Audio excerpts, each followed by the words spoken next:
Saya nanti jam 10 harus pergi. Jadi nanti kuliahnya kita akhiri lebih awal. Palingan ini kuliahnya saya potong jadi 2 pertemuan ya. Oke. TTFF ini untuk baris kedua. Untuk kolom kedua ya, untuk variabel kedua. Untuk kolom ketiga ini pasti satu-satu. TF, TF, TF, TF. Nah, coba di sini dilihat dari kiri ke kanan. Semua kombinasi itu pasti ada. Jadi yang pertama TTT, TTF. Yang kedua TFT, TFF. Yang ketiga FTT, FTF. Yang keempat FFT, FFF. Nah, jadi kayak gitu. Jadi kombinasi yang mungkin dari 3 variabel untuk logika logika proposisional itu adalah 2 pangkat n atau sejumlah variabelnya. Kalau variabelnya 3, berarti baris yang harus 8 kalian baris. isi adalah 2 pangkat 3, ada 8. Benar. Kalau misalkan ada PQRS, ada berapa baris? Sama. Apanya yang sama? Kalau misalkan ada 4 variabel, PQRS, ada berapa baris yang harus diisi? 2 pangkat 4 tuh. Berapa? 16. Ada 16. Kalau misalkan ada 5 variabel, PQRST.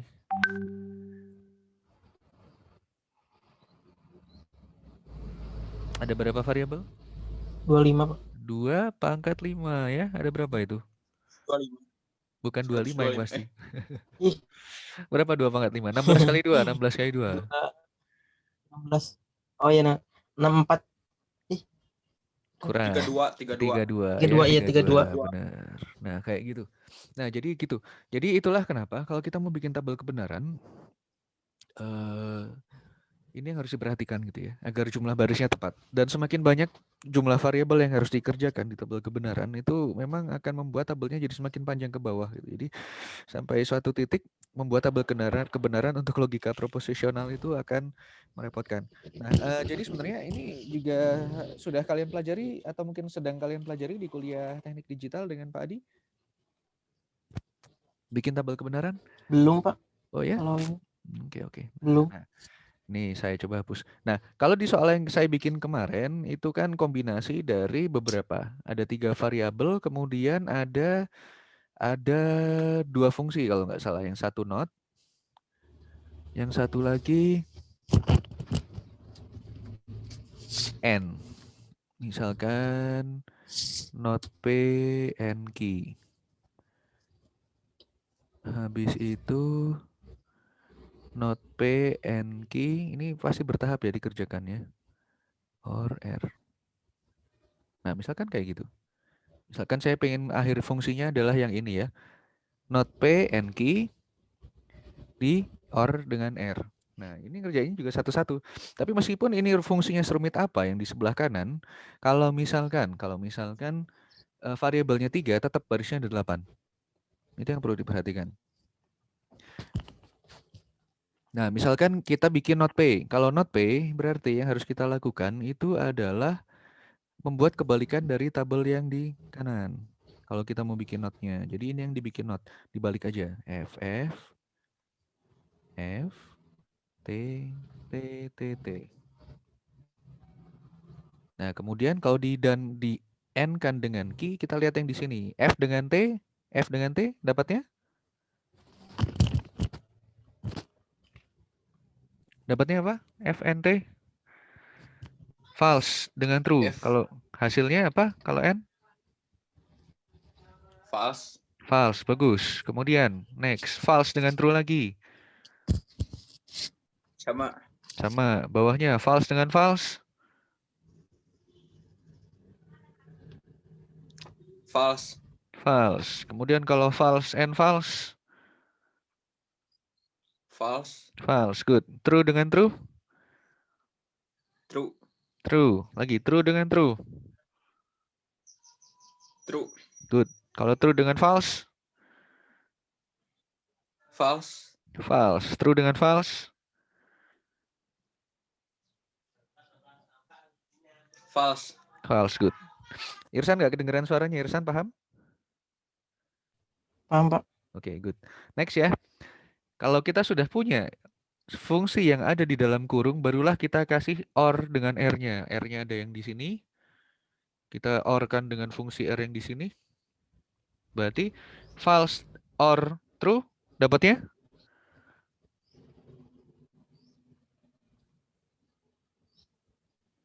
false. Nilai pertamanya adalah false or true. False atau true dapatnya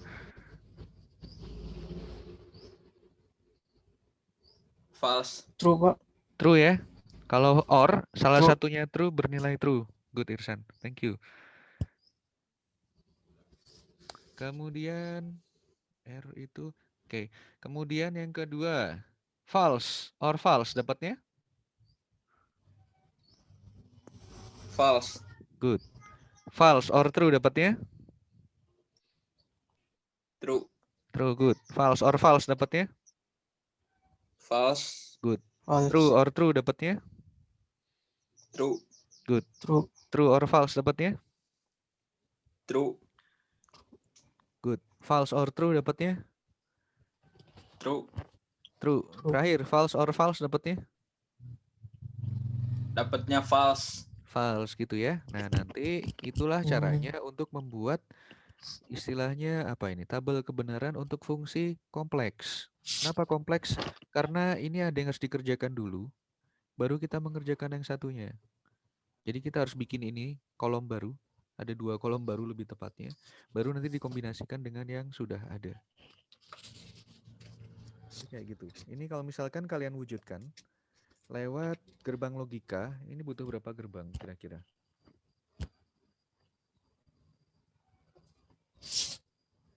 Ada berapa gerbang logika di sini? Kemarin waktu kuliah 3, Pak. ada 3 gerbangnya apa aja? Negasi P dan Q, negasi P dan Q or R. Oke, jadi yang benar jawabannya 3 gerbang logika. Yang pertama adalah not, yang kedua adalah and, And. yang ketiga adalah or. Tapi ya jawabannya benar ada 3. Kalau misalkan kita mau bikin ini jadi gerbang logika, siapa yang mau coba ngerjain gerbang logika sambil coba ingat-ingat lagi di depan?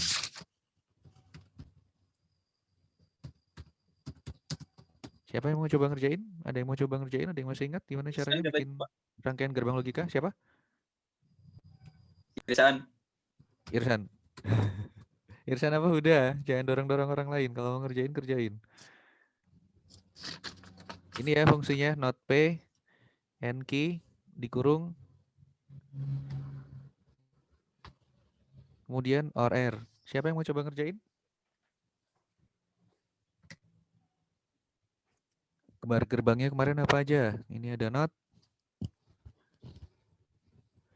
ini ada or, ini ada N.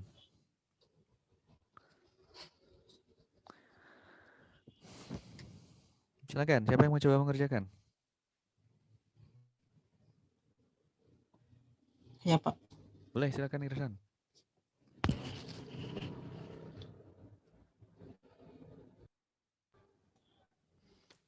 Nanti saya keluarin ya waktu ujian. Yang pertama bikin truth table, kemudian bikin rangkaian. Nanti kita ujian ada sekitar, sekarang pertemuan kelima ya. Berarti nanti ada 2 pertemuan lagi, baru setelah itu kita UTS. Di pertemuan ke-8 kita UTS. Oke. Ya benar, bikin inputnya dulu, P, Q, dan R. Ih, Oke, kecil. gak masalah kok. Kalau layar HP-nya kecil ya, sebisanya. Iya, Pak. Gak apa-apa. Nah,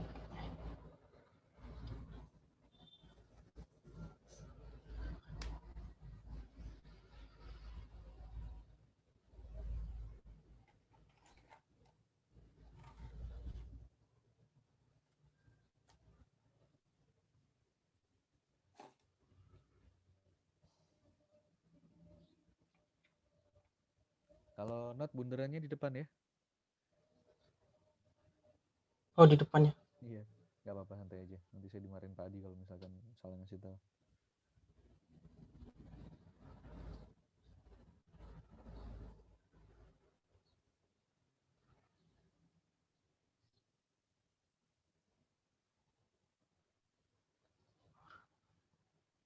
atau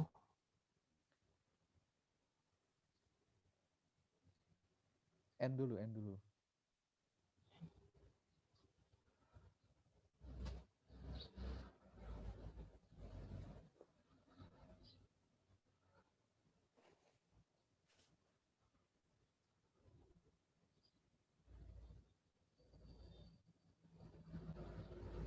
Nah, kalau OR itu wujudnya lebih runcing, kemudian belakangnya lengkung.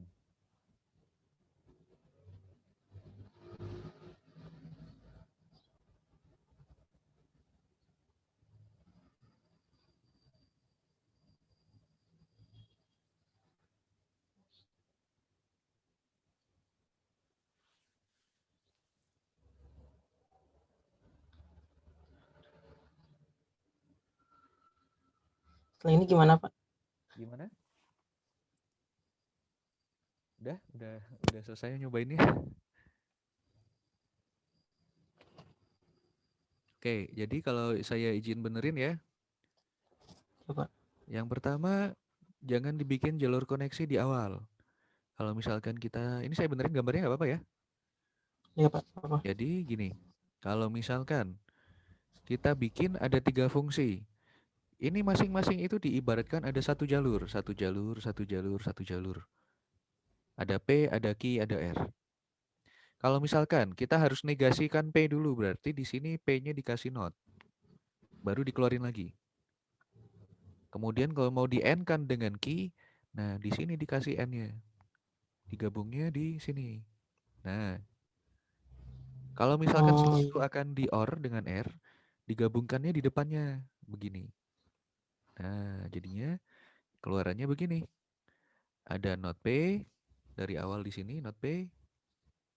Kemudian ada N key, dikurung dulu di sini N key-nya, not P N key. Baru di akhirnya jadi OR R. Nah, begitu ya. Kayak kita bikin rangkaian listrik aja. Jadi kalau misalkan memang inputnya 3, ada 3 garis masuk. Baru setelah itu kalau inputnya diapa-apain baru dikasih gerbang logika yang sesuai. Nah, udah nanti kan belum ngerjain PR-nya. Coba tolong dikerjakan ulang ya apa yang sudah kita bahas hari ini.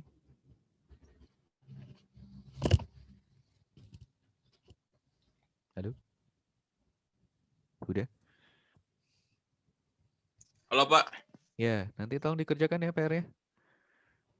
Siap. Oke, good. Nah, oke, hari ini kita akan belajar tentang pembuktian matematis. Pembuktian matematis itu sebenarnya ada hubungannya dengan apa yang sudah kita pelajari kemarin terkait dengan logika.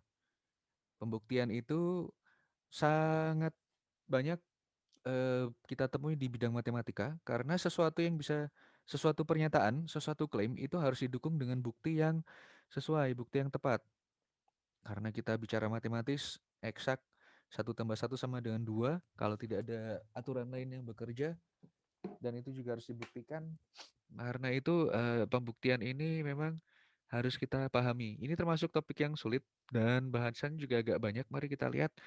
Kalau misalkan agak kurang paham, silakan tanya ya kapanpun gitu.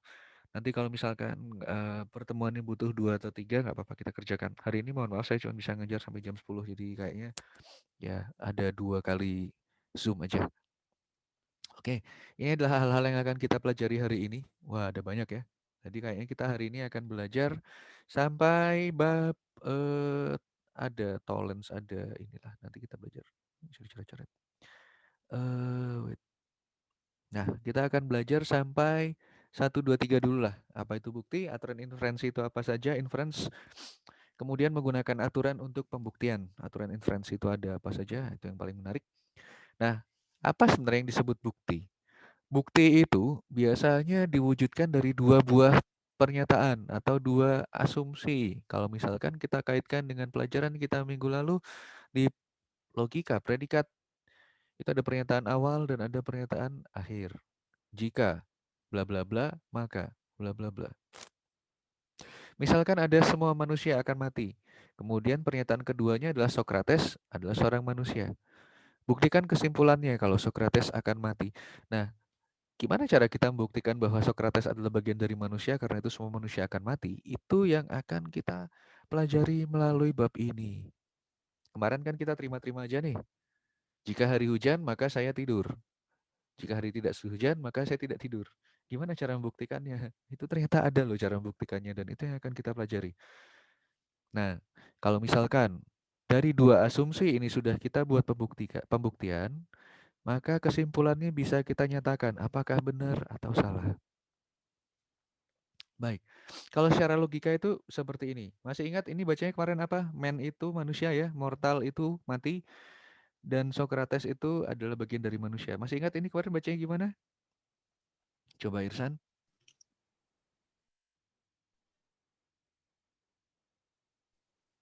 Atau coba Huda, silakan. Gimana caranya membaca ini? Kalau misalkan man kita terjemahkan sebagai manusia, mortal akan mati. Kemudian ada fungsi jika maka. Coba Manusia, dibaca. Ya? manusia Ya. Silakan. akan Heeh. dan kata tunjuk dan pak ya. Kenapa? Kata tunjuk ke kanan itu dan. Jika maka. Waduh, jangan lupa. Itu salah Oh satu jika fungsi dasar. maka Heeh. manusia Ya. jika mati. Jikanya di depan. Jika manusia, maka akan mati. Nah, ini Jika gimana? manusia akan mati. Oke, kalau Irsan ini gimana Socrates bacanya? manusia Coba. semua Heeh, gimana? semua jika semua Jika manusia manusia akan Nah, jadi ini baca yang benarnya jika seperti semua ini ya. manusia maka akan akan mati. mati. Ini baca yang benarnya seperti ini ya. Untuk semua X, ini A terbalik. Ingat dengan yang kita pelajari minggu lalu. Untuk semua X berlaku. Jika X adalah manusia, maka X akan mati. Untuk semua X berlaku. Jika X adalah seorang manusia, maka X akan mati. Itu cara membacanya. Jadi jangan lupa yang notasi di depannya dibaca dengan tepat dulu. Untuk semua X. Jangan ketinggalan ya. Nah, kemudian pernyataan kedua bacanya gimana?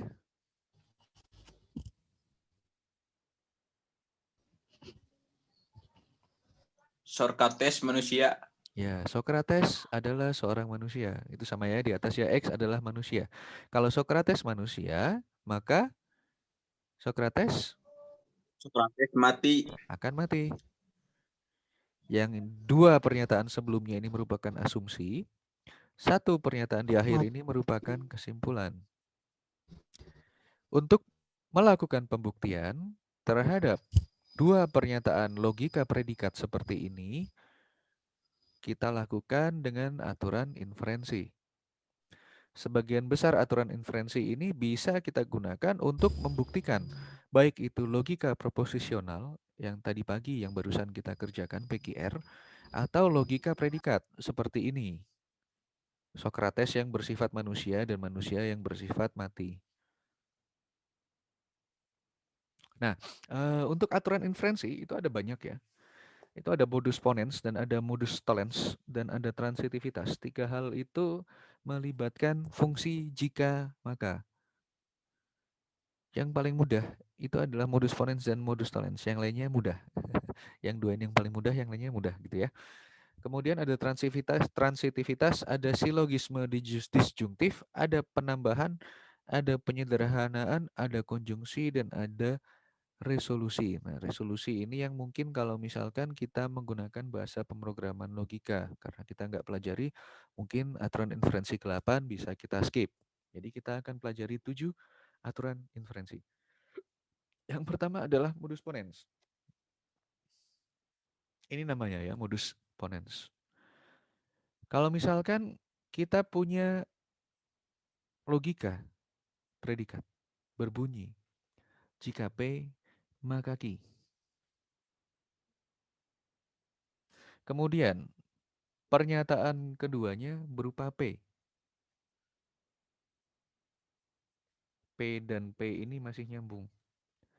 Maka kesimpulannya pasti Q. Ini adalah modus ponens. Misalkan, coba kita nyatakan P ini sebagai turun salju ya. Kalau Q, belajar matematika diskrit. Pernyataan pertama bunyinya, jika turun salju, maka saya belajar matematika diskrit. Kalau misalkan turun salju bersifat benar, maka kesimpulan berdasarkan modus ponens akan berbunyi, saya belajar matematika diskrit. Coba dilihat. Jika P, maka Q. Pernyataan pertama. Pernyataan kedua berbunyi P. Kesimpulannya apa? Kesimpulannya Q. Titik 3 ini artinya jadi. Nah, coba kita bikin contoh modus ponens lagi yang lain. Misalkan saya ingin membuat, misalkan kita nyatakan P sebagai saya lapar. Kemudian Q, saya makan. Coba buktikan pembuktian dengan modus tollens. Kalau misalkan diketahui jika P maka Q. Kalau modus tollens tadi gimana caranya yang dilihat apanya? P dulu, Pak. P dulu. Kemudian diketahui P maka yang benar adalah Maka Q. maka Q. Jadi Begitu ya? titik 3. Jadi Titik 3 terus Q. benar. Jadi kalau misalkan diketahui fungsi jika saya lapar, saya makan. Karena saya laparnya benar, nih saya lapar nih. Terus ngapain dong? Saya makan. Ke warteg, Pak. Nah, pintar ya. Jangan lupa bayar, jangan kabur. Makan. Jadi saya makan. Jadi cara bacanya seperti ini. Ini untuk modus ponens. Begini ya. Ini adalah dasar-dasarnya. Nanti kenapa kita pelajari? Nah, ini nanti bisa dikombinasikan dan bisa digunakan untuk menyatakan apakah suatu pernyataan logika benar atau salah. Jika P maka Q bernilai benar dan P bernilai benar, maka Q-nya bernilai benar. Jika saya lapar, maka saya makan. Kalau misalkan saya lapar, jadinya ya saya makan. Seperti itu ya, paham?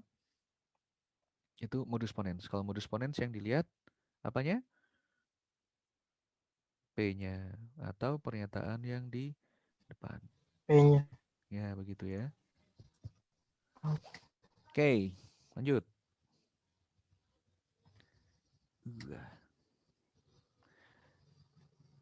Mengapa modus ponens ini berlaku? Nah, kenapa kita bisa bilang bahwa modus ponens pasti benar? Nah, karena kalau misalkan kita mengacu kepada tabel kebenaran untuk jika maka, kemarin masih ingat ya? Kalau ada dua, itu pasti TTFF, TF, TF.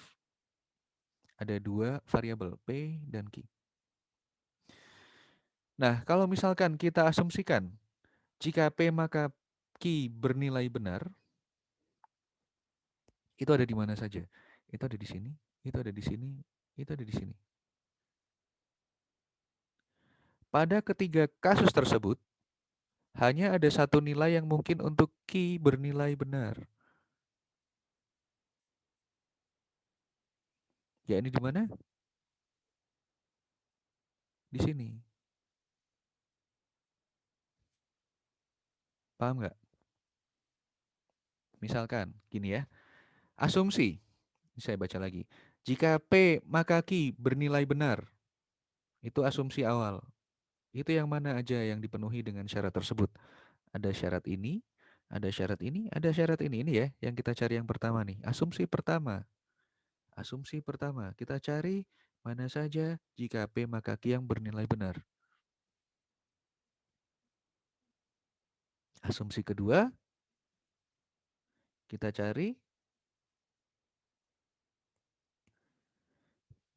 P yang bernilai benar. Itu yang mana saja? Cuman ada dua, yang ini dengan yang ini. Kalian ngeliat polanya, mana yang satu garis?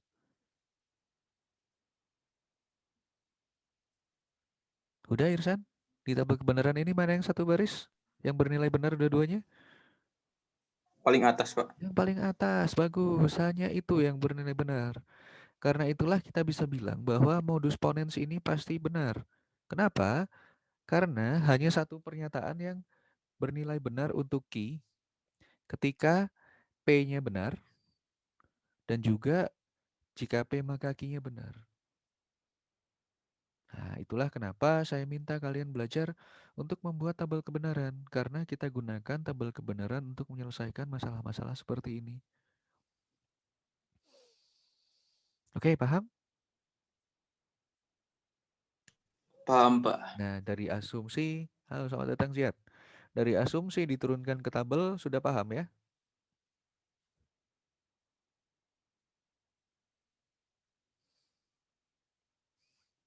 Baik, saya lanjutkan. Yang kedua, untuk modus tollens. Modus tollens ini berlakunya sama. Jika P, maka Q.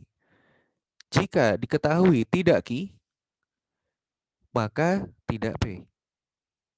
Jadi tidak P yang benar gitu ya. Jadi ini. Misalkan kita sama, ini masih pakai fungsi jika dan maka. Jika maka lah ya, jika maka. Ini jika maka. Tapi bedanya kalau modus tollens kita berangkat dari kanan. Kalau modus tollens kita berangkat dari kanan. Kanan itu apa? Pernyataan kedua. Tapi di sini bedanya yang kita cari adalah pernyataan kedua yang dinegasikan. Kalau di modus ponens yang kita lihat adalah pernyataan pertama dalam bentuk positif. Kalau di modus tollens yang kita lihat adalah pernyataan kedua tapi dalam bentuk negatif. Misalkan P sebagai turun salju. Q sebagai saya belajar matematika diskrit. Pernyataan jika P maka Q bunyinya adalah jika turun salju maka saya belajar matematika diskrit. Kalau diketahui saya tidak belajar matematika diskrit, maka kesimpulannya adalah tidak turun salju. Paham atau dikasih contoh? Ini kurang lebih mirip dengan modus ponens, cuma dibalik saja. Contoh, Pak. Contoh ya. Saya kasih contoh untuk modus tollens. Ini adalah modus pembuktian kedua yang harus kalian pahami. Misalkan saya punya kalimat P jika bulan Ramadan, bukan jikanya nggak pakai ya. Jika maka itu hanya ada baru kalau sudah ada fungsi. Jadi yang pertama itu pasti bunyinya bulan Ramadan dan Q saya puasa. Coba ini dibikin jadi kalimat begini. Silakan Huda.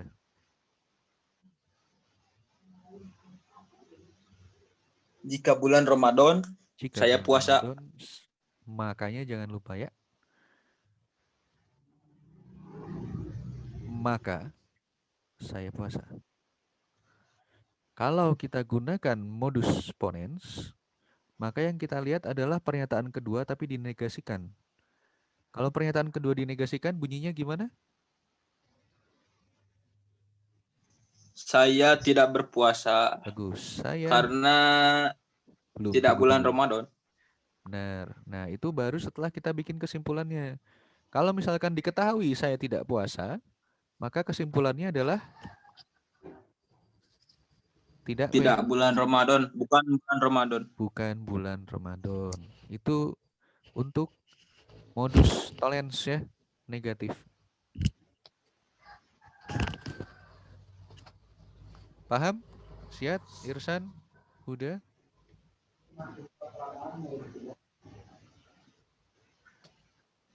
Paham? Ada pertanyaan? Ngomong kayak anak kecil. Paham, Pak. Paham ya? Nah, setelah ini kita akan membahas mengapa modus ponens berlaku. Modus tollens ini berlaku. Nah, ini balik lagi. Mengapa modus toleransi berlaku? Kita pakai tabel kebenaran lagi nih. Kita pakai tabel kebenaran. Wah, tabel kebenaran itu kita akan temukan sering ya. Terutama kalau kita bicara logika. Ingatlah, tidak ada logika tanpa tabel kebenaran. Sebentar, ini saya ganti warna dulu. Untuk pernyataan pertama, jika P maka Q yang bernilai benar itu yang mana saja? Ada ini, ada ini, ada ini. Nah, tapi kita harus cari juga nilai tidak Q yang true. Ini gimana caranya tidak Q yang true? Berarti sebenarnya kita harus tambahkan satu tabel, satu kolom lagi yang berisikan tidak Q. Yang tadinya TF itu dibalik. FT, FT.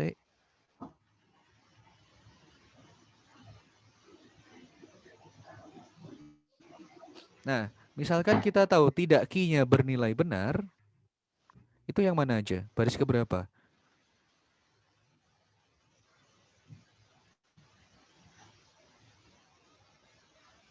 Baris keberapa saja yang Kedua tidak Q sama bernilai keempat. benar?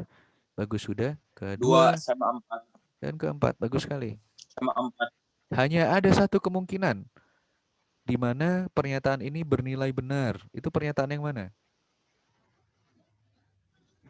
Keempat. Pernyataan baris keempat. Bagus sekali ya. 4. Pernyataan baris keempat berbunyi dan nilai P-nya adalah false juga. Kalau misalkan P-nya bernilai false, mana eraser? Kalau misalkan P-nya bernilai false, maka tidak P bernilai